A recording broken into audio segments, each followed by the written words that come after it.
and to see Tracy McGrady fucked up. Because he was close to a lot of people, man. Like, these were, he practiced with these people, and basketball camps. I just want to point this out before you go on. Yeah. Tracy McGrady, who was very close, I guess their daughters played together. Oh, man, yeah. He said that Kobe would always tell him that he's going to die young. Yeah, he said that I want to die young and leave it. Yeah, but Tracy even said, that's when you're young, you talk that shit. Like, I don't know. But I don't think he wanted to die young. It kind of reminded me. I don't think he wanted to die young. It kind of reminded me of Tupac. Like, I remember when I interviewed Mo Preem Shakur, Tupac's stepbrother. We talked about that, about how Tupac just talked about death all throughout their songs. You know, die, I'm going to die. Yeah, because he knows he's seen. It's almost when Martin Luther King said, I've seen the promised land. They kind of know. Yeah. But I don't think Kobe meant it like that. I think that sometimes when you're young, you say young shit, but I believe that Kobe got a new look at life when he was okay with being retired. You understand? When he saw that, you know what? My daughters mean so much to me. Look at what my daughter's doing in basketball. Look at how I'm affecting other people. I have a camp. I'm helping.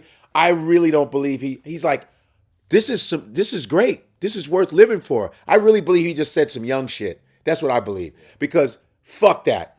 What this motherfucker was on, and I'm looking at I watched the Kobe, I watched a lot of Kobe shit, his work ethic and shit like that, because he reminds me of Jordan. Because I watched Kobe, I watched Jordan. I have this book, there's a book that is, when I tell you how fantastic, it's called Relentless by Tim Grover. He was Jordan's trainer for 20 years, okay? And he trained Kobe, he trained Jordan, he trained all the elite athletes. He was like an on-call guy. He talked about how Kobe's mentality was like, you don't make guys like this, the Jordans and the Kobes who will get hurt, who'll get injured and will call me, I need to rehab my knee, put me through the ringer. And most athletes can't do it. But Kobe was built to go, yeah, I need to go through this so I can get back in the game. Kobe's the type of person, after they win a championship, he goes, what's the regiment for next week? Fuck the celebration. We've done that already. Yeah, Kobe said, and I think this was a response to the Kawhi Leonard load management thing, was that he said the only time he didn't play is when he couldn't walk. See that? When he had his Achilles tendon surgery. Right. That's it. Yeah. If he had a cold, if he had some sprains, whatever, if he could walk, he's going to play. He's going to play. It's like Jordan. It was no different than Walter Payton. It's just certain people. LeBron. There's great people. There's greatness because it's in this book, Relentless. It talks about closers, coolers, and cleaners. If you're a cooler, it'll be those dudes that are on the bench with the towel. They don't really want the ball, but they're just happy you get the ball. Then there's the closers are like, I'll get the ball, but I don't always need to get the ball. But the cleaners are the Jordans. Give me the fucking ball. Kobe be like, I don't give a fuck. 2 seconds left. Hey, we missed it. Let's keep it moving. Yeah. You know what I mean? They used to say Jordan used to do that. Jordan would be like, okay, we're done with that championship. What's Oh, yeah. I mean, when it comes to championship games, Jordan would not pass the ball. He didn't need to. Didn't need to. We're like this. He got it. He got it. Get out of his way. Kobe got it. They got it. It's like these guys, and being around Shaq. You been around Shaq? I met him once. Shaq is my friend. Like, he'll call me, yo, what's up, man? Yo, I got some jokes for you. And Shaq is another guy, when you're around him, it's that winner mentality.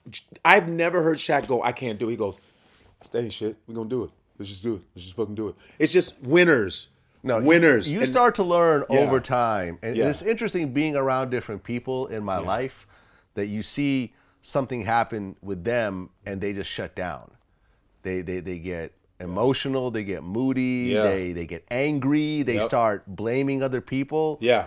Whereas I've had to condition myself over the years. I'm not trying to compare myself to these guys. But I'm just saying, still, in my personal life. Take it right. In my personal life, like the first thing that happens when a problem goes, okay, great. How do we attack it? How do we attack it? What's the game plan? How do we attack it? What's the underlying problem and how do we do it? And most times when you tackle things that way, you actually end up finding a better solution. Yeah. Oh, definitely. Because when there's a problem, it's usually part of a bigger problem that needs to be addressed. Right. So to address it at that point is actually a good thing most times. Yeah. But you can compare yourself to them. you're in a different situation, but you can be Jordan-esque about some shit, Kobe-esque about some shit. And Vlad TV, I'm the Jordan of Vlad TV. But I'm as the a Kobe of businessman, Vlad TV, right? yeah. You were like, DJing, you know what I'm gonna do? Yeah. I'm gonna flip this shit. I'ma flip they it. don't want me to have this. I'm gonna do my own Right. shit. I feel It's the same mentality. I feel Vlad. I'm better than everybody, every other Boom. interviewer. I You don't care can't who stop. whoever your favorite interviewer is, I'll give you 10 reasons why I'm better than them. That's what I'm saying. The Boom. same way with comedy. Listen, I tell that to my close people. Like I even tell Tiffany Haddish, shout out to Tiffany Haddish. I'm hosting her tour, you know, and I tell her, man, you know, Tiffany is a blessed child. I'm being honest and a motherfucker. Just such a selfless human being, such a giving human being. What she has done for these women on this Netflix shit. What I can say, Tiffany is a Jordan-esque type of person. The shit that she's been through, she flipped all of that shit. She's a foster child. Foster care. No, people not giving a fuck about her. Abuse, the whole nine. She fucking was like, I'm still going to be unstoppable. She's Jordan-esque about that shit. You feel me? And this is a book. This reminds me of a book called The Obstacle is the Way. I'm telling you, you got to get that book. It talks about exactly what you said. It says, you should make obstacles, you should like it. And go, I needed that obstacle. What are we going to do? That's the book. It's called The Obstacle is the Way. That shit is fantastic.